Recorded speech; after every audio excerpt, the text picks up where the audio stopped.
Baxmayaraq ki adları başqadır.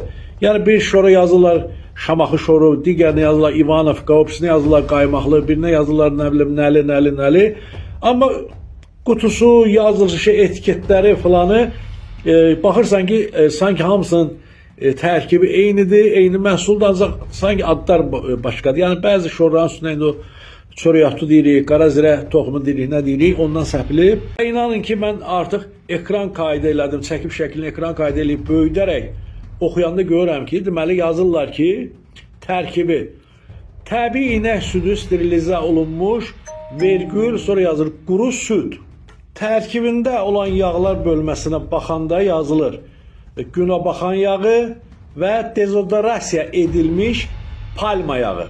Bu dezodorasiya edilmiş nə olmağını gedirəm Google'da aydınlaşdırıram, görürəm yazılıb ki, bu palma yağının güya iyisini, qoxusunu almaq üçün hansısa prosesdən keçirilməsi, filtrdən keçirilməsi deməkdir. Yəni bunun tərkibində palma yağı var. Və bu palma yağının böyründə o günəbaxan yağı var, yoxdur, bu da ayrı məsələdir. O quru südün içərisinə təbii süd də qatırlar, qatmırlar.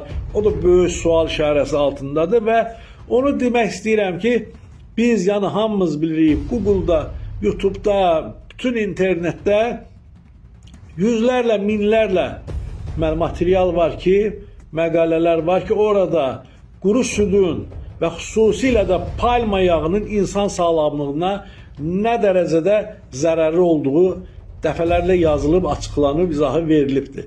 Və bu palma yağının xərçəng xəstəliyinin birbaşa baiskarı olmağı haqqında da internet materiallarla doludur. Bu televiziyada da, radiolarda dəfələrlə danışılır.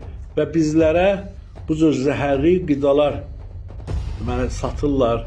Bəs bu qida agentliyi hara baxır? Ona görə də dostlar, heç kəsə güvənməyin. Nə qida agentliyinə, nə o üstəki yazılara filana.